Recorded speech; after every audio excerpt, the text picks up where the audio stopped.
पाप होता, लेकिन अब तो बड़े बड़े चिंटे दिखते कि भैया अब तो और बड़ा पाप हो जाएगा। अब जैसे चिंटे देखे तो सोचा इनको भी बचाना ही पड़ेगा।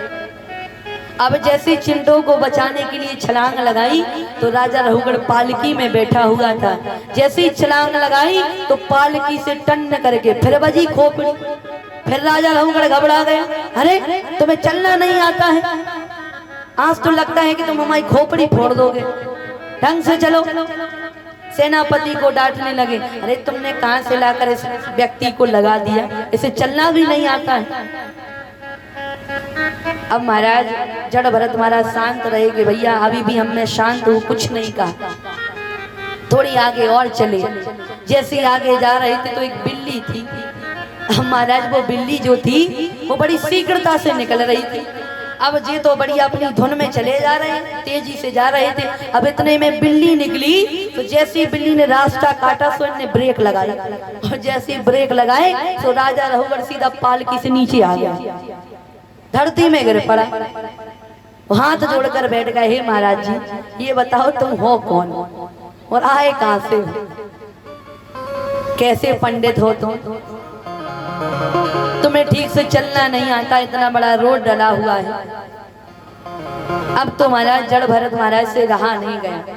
जड़ भरत महाराज बोल पड़े कि अगर आज इसके जीवन का कल्याण नहीं किया ना तो ये अपने आप को राजा मानता रहेगा, और इसका ये राजा का जो अभिमान है ना ये दूर नहीं हो पाएगा। अब इसका अभिमान तो दूर करना पड़ेगा। तब जड़ भरत महाराज कहते, राजन एक बात बताओ, तुम्हें पता है एक भरत नाम के एक राजा हुए थे? राजा रहुगढ़ ने कहा, हाँ सुना तो है कि बड़े भरत जी महाराज बड़े धर्मात्मी राजा थे, भजन करते थे। जड़ भरत महाराज ने कहा, तुम्हें पता है उन्होंने जब हिरणी के प्रति आसक्त हो गए, प्रेम हो गया, तब उनको हिरणी का रूप लेना पड़ा। कहा ये भी पता है। राजा ने कहा ये पता है कि वो हिरणी कौन थी? कहा कि भैया ये तो नहीं पता वो हिरणी कौन थी। आज जड़ भरत महाराज कहते हैं कि वो हिरणी और कोई नहीं थी, वो हिरणी थी तुम। लेकिन हिरणी के रूप में तुम रहकर तुम्हें राजा से बड़ा प्रेम था, इसलिए भगवान ने तुमको राजा बनाकर भेजा, और मुझे हिरणी से बड़ा प्रेम था, इसलिए मुझे उस समय में हिरणी का रूप लेकर आना पड़ा और तुम राजा बनकर आए। लेकिन जब हिरणी के रूप में रहकर मैंने भगवान का भजन किया ना, तब जाकर मुझे आज ब्राह्मण का रूप मिला है। अब तो महाराज राजा रहुगढ़ पहचान गया कि ये और कोई नहीं है, ये बहुत बड़े विद्वान व्यक्ति है। जड़ भरत महाराज कहते हैं, देखो राजन, ये जो तुम शरीर का अभिमान कर रहे हो ना, ये अस्थि मांस और रुद्र का पिंड है, और इस शरीर का अभिमान जो तुम कर रहे हो, इस अभिमान का त्याग कर दो। अगर तुमने इसका त्याग नहीं किया ना तो यही शरीर एक दिन तुमको नष्ट करा देगा, और यही शरीर न जाने कौन से नरक में जाकर तुम्हें डाल देगा। इसीलिए तुमको जो राजा का अभिमान है, तुम कहते हो ना कि मैं राजा हूं, उस राजा के अभिमान को त्याग दो। अब महाराज अब तो बात मान ली राजा रहुगढ़ ने।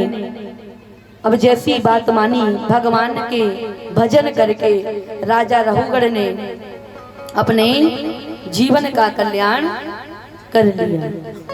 बोलिए भक्तवत्सल भगवान की जड़ भरत जी महाराज की जय हो। ऐसे बड़ी सुंदर सुंदर कथा का वर्णन श्री सुखदेव जी महाराज परीक्षित जी महाराज को करा रहे हैं, और भी कथा का पान करा रहे हैं कि राजन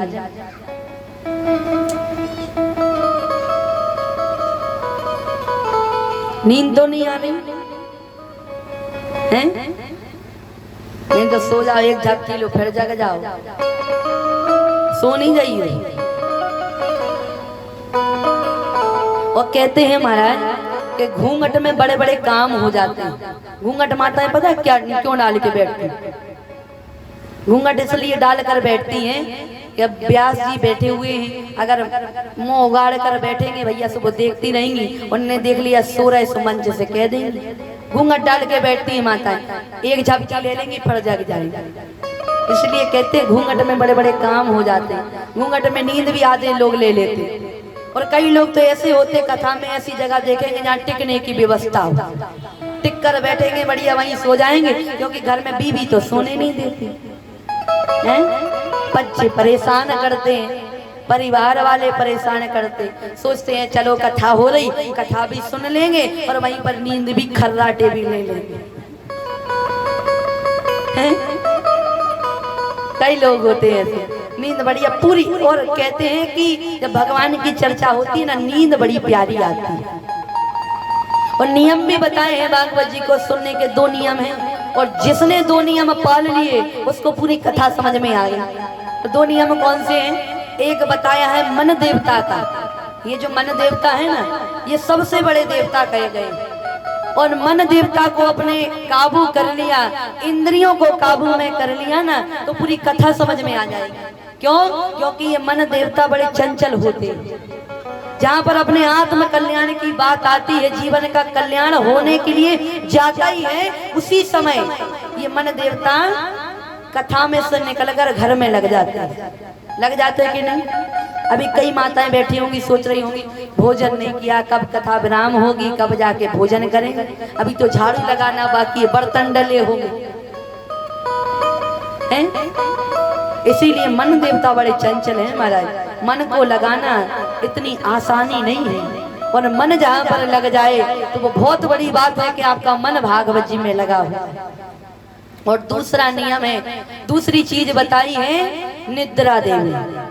हाँ, निद्रा देवी बड़ी चालाक है, और जहाँ पर कथा तुमने मन लगाकर सुनी वहीं पर घेरा डाल देती है निद्रा देवी कि इसको अपने काबू में कर लो, ये कथा नहीं सुन पाए, इसके जीवन का कल्याण होने नहीं दूंगी। इसीलिए 2 चीजों का विशेष ध्यान आप लोग रखें। एक तो मन देवता, अपनी जगह से खिसकने मत देना। हाँ, वहाँ जहाँ बैठे हैं वहीं पर बैठा कर रखना कि हम भागवत जी में बैठे हैं और भगवान की प्यारी प्यारी वाणी श्रवण कर रहे हैं और अपने मानव जीवन को धन्य बना रहे हैं। और दूसरी निद्रा देवी, और निद्रा देवी को व्यक्ति तभी काबू में कर सकता है जब बीच बीच में भगवान का नाम लेता है। अगर नाम लेना छोड़ दिया तो निद्रा देवी आने लगी।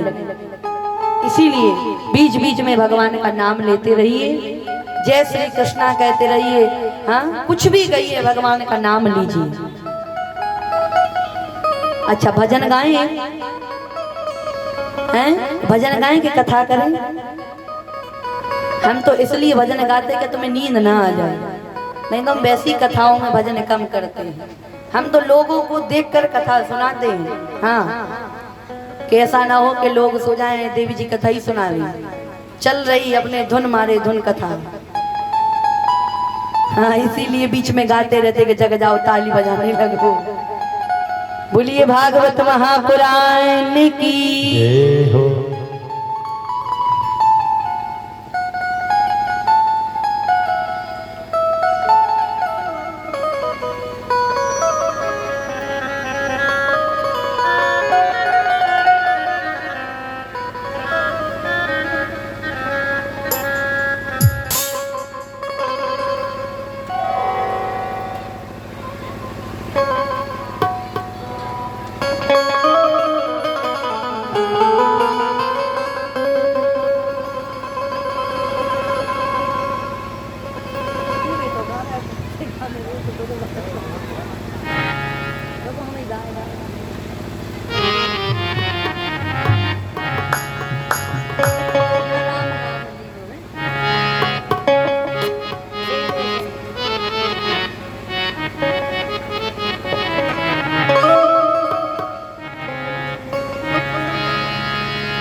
आइए तो सभी भक्त बड़े प्रेम से तालियां बजाते हुए इस भजन का आनंद लें। राधे बोलिए भक्त वत्सल भगवान की।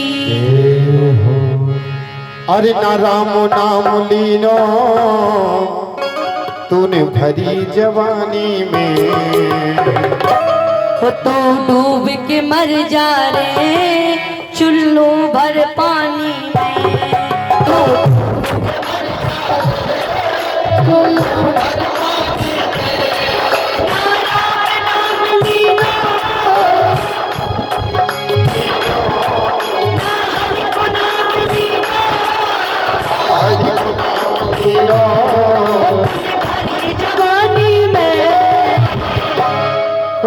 डूब के मर जा रे चुल्लू भर पानी में।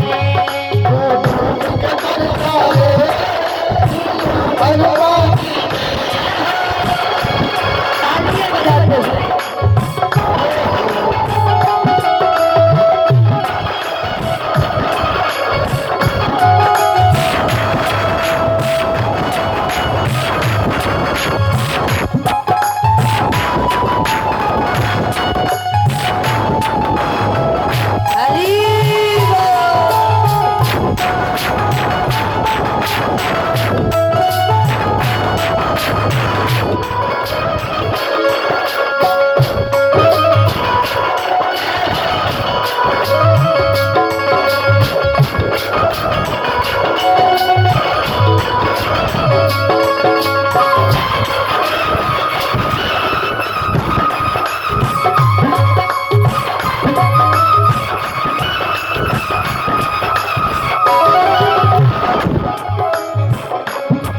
क्यों करता मेरा मेरा कुछ भी नहीं है तेरा।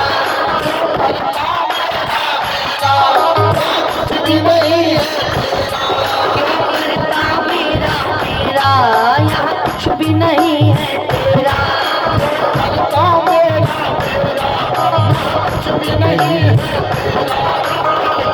होगा भैया तेरा मरघट पर डेरा।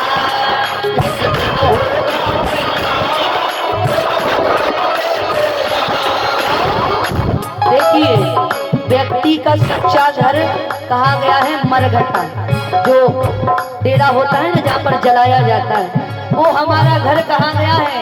और उस घर को छोड़कर लोग जो ईंटों का घर बना लेते हैं उसको कहते हैं हमारा घर। इसीलिए कहा क्यों करता मेरा मेरा कुछ भी नहीं है तेरा।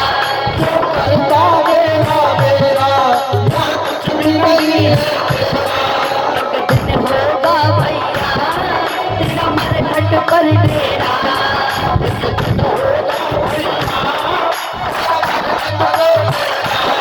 कुछ कमा के ले जा रे, कुछ कमा के ले जा रे। ऐसी जिंदगानी में वो तू डूब के मर जा रे चुल्लू भर पानी में।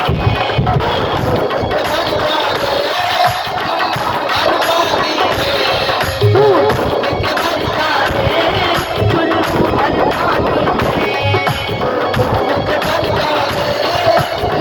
भर पानी में।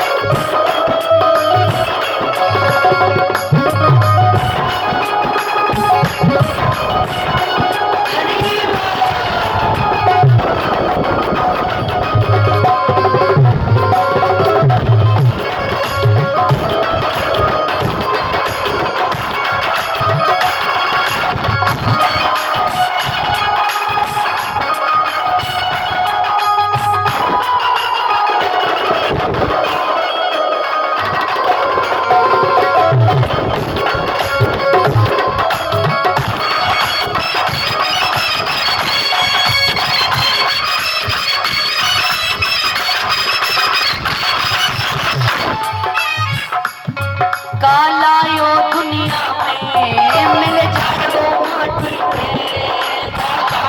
दुनिया में मिल जाए माटी में। काला यो दुनिया में मिल जाए माटी में। काला यो दुनिया में मिल जाए माटी में। एक दिन काया तेरी कस जाएगी माटी में। एक दिन काया पानी को बबूला है, पानी को बबूला है, पानी को बबूला है, पानी को बबूला है। डूब जाएगा माटी में, तू डूब के मर जा रे चुल्लू भर पानी में।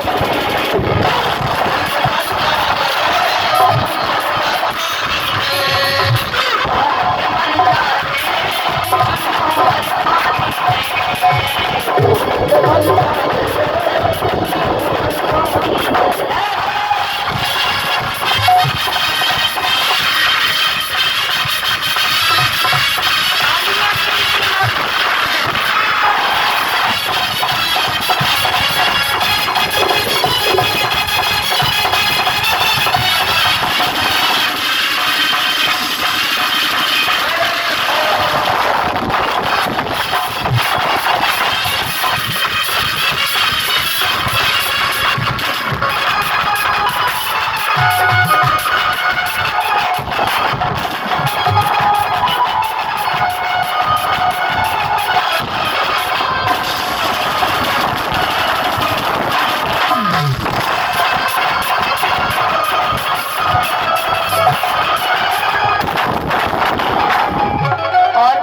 भजन कब करना चाहिए? भजन करो मस्त जवानी में, बुढ़ापा किसने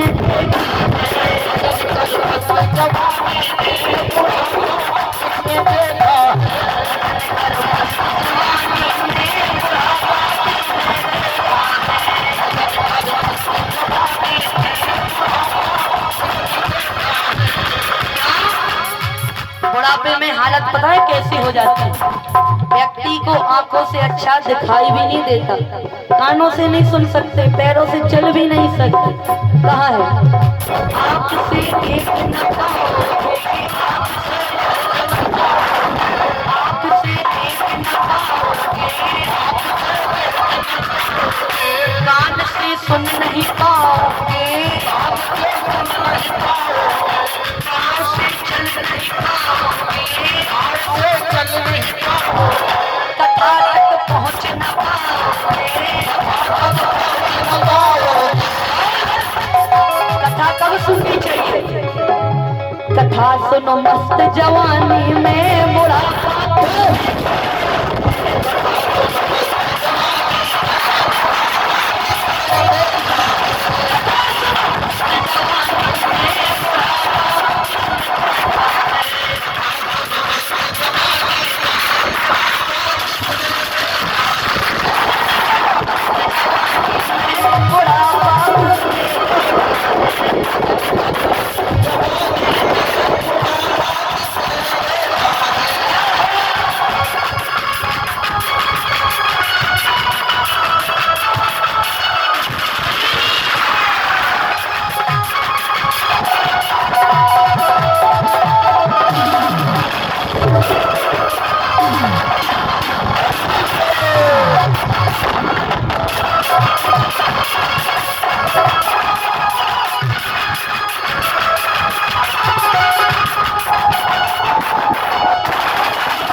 भजन करो मस्त जवानी में, बुढ़ापा किसने देखा है। इसीलिए कहते हैं कि बुढ़ापे का ऑप्शन मत रखो कि जब बूढ़े होंगे सो माला हाथ में लेंगे। हाँ, जवानी है तो जवानी में भजन करना चाहिए, कथाओं का पान करना चाहिए। इसीलिए कहते हैं अपने बच्चों को लेकर आओ, कथा का पान कराओ। अच्छा, रात्रि में बड़ी ही दिव्य झांकी, बामन जी की झांकी, हमारे राम